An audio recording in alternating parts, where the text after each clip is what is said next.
All right, for this screencast, we're going to go over some of the basics of Unit 1, and it'd be a good idea to have this review outline handy, as well as the Constitution, as well as the required readings packet, because we're going to be jumping back and forth between those documents. So here we go. The enduring understanding, for starters, is a balance between governmental power and individual rights has been a hallmark of American political development. How are democratic ideals reflected in the Declaration of Independence and the U.S. Constitution? The U.S. government is based on ideas of limited government, including natural rights, popular sovereignty, republicanism, and social contract. So just very quickly going through what these ideas mean. Natural rights is the idea that people have rights acquired upon birth. You don't have to have any government conveying them or anything like that. It's a basic belief in the individual liberty that this country was founded upon. So government then is not there to convey any kinds of rights. Quite the opposite. It's there to restrict governmental power so that people maintain as much freedom as possible.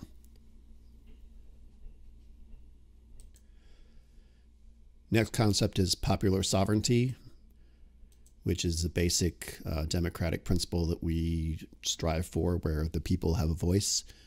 Republicanism is something that the Founding Fathers really weren't too sure about initially, but ended up embracing, and it's the idea that you have representative government, where the people choose elected leaders, and those elected leaders then actually do the governing.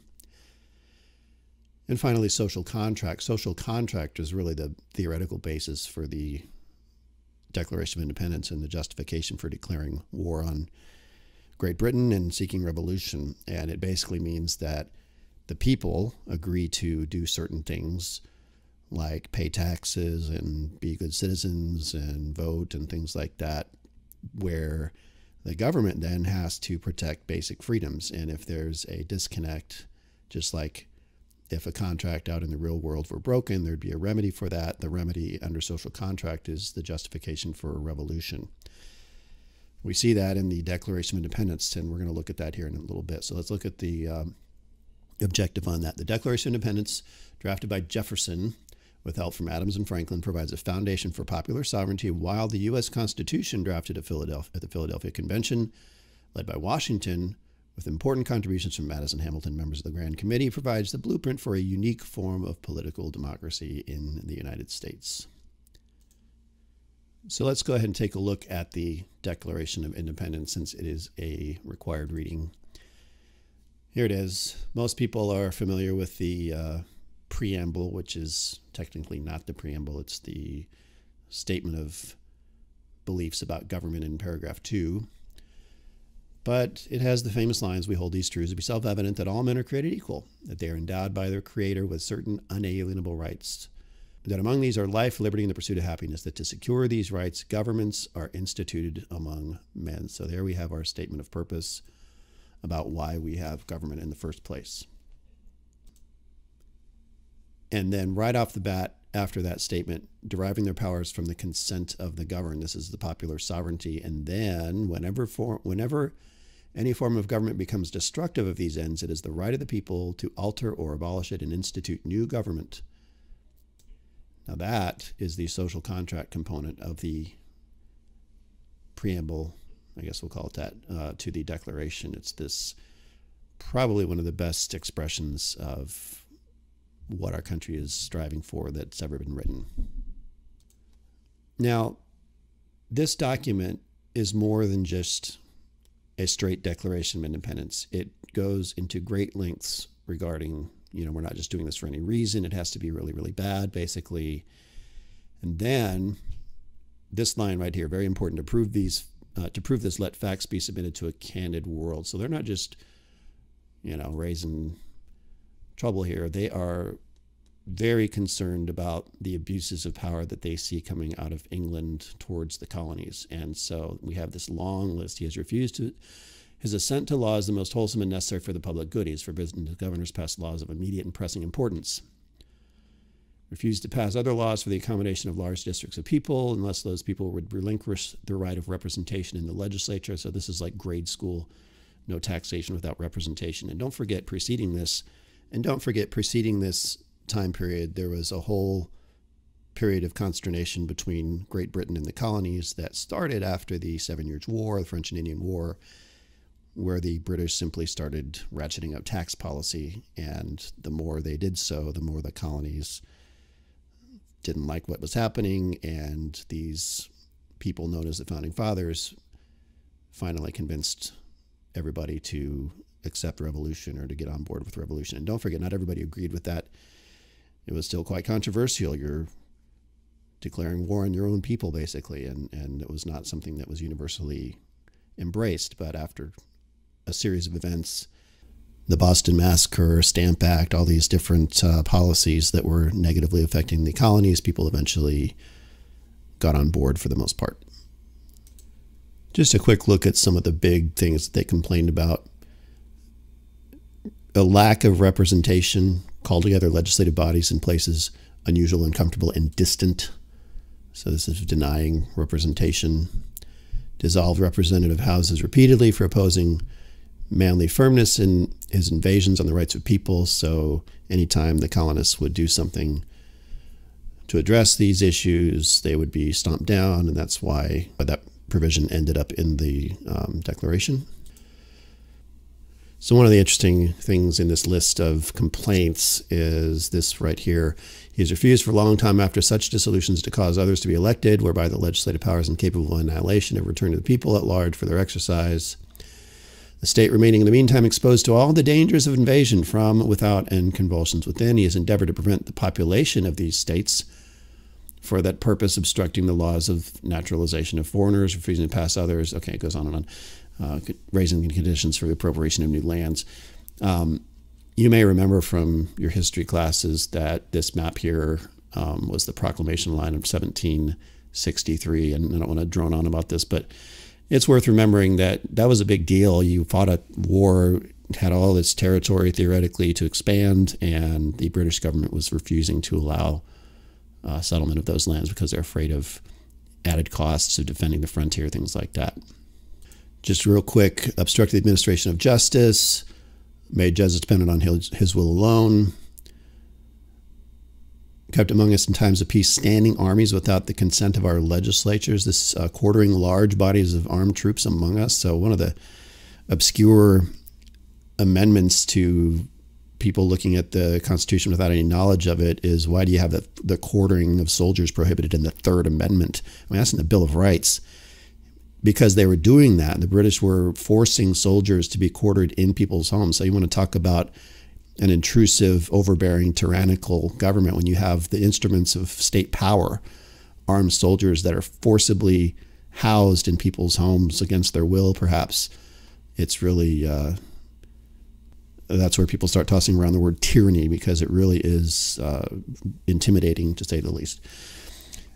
And then a lot of due process stuff, protecting them by mock trial. So people that were British soldiers were basically protected, cutting off trade, imposing taxes without our consent, depriving us of the benefits of trial by jury, transporting us beyond the seas to be tried for pretended offenses. So in class, we talked about this. One of the basic tenets of American jurisprudence is the right to face your accuser. And if the trial is held across the Atlantic, the likelihood of being able to face your accuser is very slim, and so you had a lot of miscarriages of justice with regard to stuff like that. So anyway, it goes on and on. But the thing to note here, in the chance that you get a question about this on the 11th when you take the AP exam, remember that this is some call it a legal document. It's basically proving all of the things or asserting all of the causes for the revolution. All right, and then you have the Declaration here at the end, and then all the signature pages with the famous John Hancock. Where is he? No, I didn't do it on this one. Anyway, up there it is. So anyway, that's the Declaration. Don't forget about it. All right, going back to the outline, this is some pretty important stuff we're going to get into next, and that is the different models of democracy. So we have the participatory model, the pluralist model, and the elite model. And you really need to know these very well And it's very simple. Participatory means that people have a lot of say in what's happening. So broad participation in politics. So today this would be manifested in states that make it easy to vote, same-day registration policies, things like that. Pluralist democracy, this is really what Madison was arguing for, where you have group-based activism. So interest groups competing, and of course Madison referred to this as faction, and Madison's belief was that a republic would offer the most opportunities to resolve faction in what I refer to as the marketplace of ideas. So you always have opportunities to have your voices heard, and in a Republican form of government, you elect leaders periodically, and if you don't like what's happening, you elect the other party. And so we go back and forth, and that's kind of the way it was designed.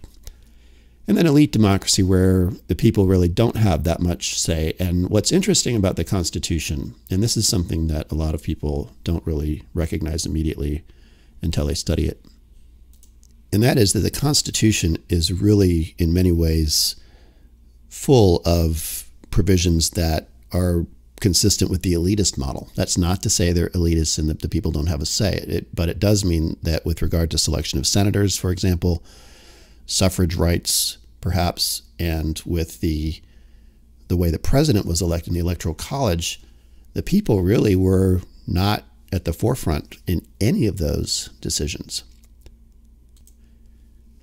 Now, this is a good time to refer to your Unit 1 and 2 packet, or I believe it's at the end of this document as well, this review packet. So I'm just going to skip over here because I already have it queued up. Review topic 1 is all about these models. And rather than reinventing the wheel, I'm just going to kind of go through what I've already written here. So 3 models: participatory, where people actively participate; pluralist, as we already said, groups compete for policy; and then elite. And I have this kind of explained here in these couple paragraphs here about the participatory model versus the elite model in the Constitution. So the House, this is very important, the House of Representatives was initially thought to be where the people would have their voice. But when it comes to selection of senators, presidential elections, selection of judges, the people were not involved in any of those decisions directly. And that was, of course, by design. And what's interesting about that is that, think of our country's name. We're the United States of America. The states were involved in the selection of senators and the president. And that may seem strange to you because today we make a big deal about elections and all that. But if you look at how the Electoral College was originally designed, it was almost entirely up to the states in terms of how the electors were selected and everything like that. And this is where not having Unit 4 and 5 really is going to hurt us, because it is a complex thing to get into the Electoral College. So we'll come back to that in another screencast. Okay, but as originally ratified, the Constitution provided senators were selected by the state legislatures, not by the people. The Electoral College, consisting of electors chosen in each state as a means of electing the president. Again, that's what the Constitution originally provided. Judges who were appointed and served life terms. No acknowledgement whatsoever of political parties, and no constitutional standard for election eligibility, or voting eligibility, I should say. It's a typo. And don't forget, the states largely denied suffrage to large classes of people, people who weren't white, women, people who were under the age of 21, and people who didn't own property couldn't vote. And that was not the Constitution saying that, it was the states doing that. And this is where it's good to know some of these amendments, because a lot of this elitism that was present in the original Constitution has been reversed by amendments. The 15th Amendment with regard to suffrage rights because of race. 17th Amendment allowed people to vote for their senators for the first time. The 19th Amendment made it so women could vote, and the 26th Amendment lowered the voting age. And then this is about the Electoral College, so we'll come back to this at some other time. But anyway, if you want to argue about which model currently represents what we have, you really can't say it's one or the other, or you really have to almost conclude it's a mixture of all of it. And we have some elements of our government where we do let the people decide, and at the state level, some states are very much on board with things like referendums where people can vote. A lot of the policies related to medical marijuana, things like that, were put up for a referendum, which means the people got to decide that policy, not necessarily the elected leaders. All right, so going back to the next enduring understanding in the outline, going back to the outline, the Constitution emerged from the debate about a weakness in the Articles of Confederation as a blueprint for limited government. So really, I think I've covered this in previous screencasts, but don't forget the Articles of Confederation was born out of a knowledge of what they didn't want. It was what we would call a retrospective document where they knew they didn't want a central government that was all powerful. So they deliberately created a government that was about the opposite of what they'd had, where the states had almost all the power and the Union was really kind of a name only. Now, in class, I like to point this out, and it really doesn't have any official sort of, it's probably just spacing, but I think it's interesting to note the size of the words, and this is a Declaration of Independence, the unanimous declaration of the 13 United States of America. And you'll notice the word united is very small and the word states is very large, and maybe it was a spacing thing, but if in my world this is not by accident. This is probably intentional because the importance was on the states. Going to the Bill of Rights, which was of course written after the Articles of Confederation, we have the word united in states the same size, and this could be purely, who knows, coincidence, or just might have had no meaning whatsoever. But for me, it's an easy way to remember the attitude, which once again was that under the Articles, states were emphasized, and under the Declaration, there was more sense of parity between the states. And of course, that the Senate is the institution that does that. Now, for a discussion of Federalist 10, Brutus 1, I've already done screencasts on those. You can go to my YouTube channel and see those.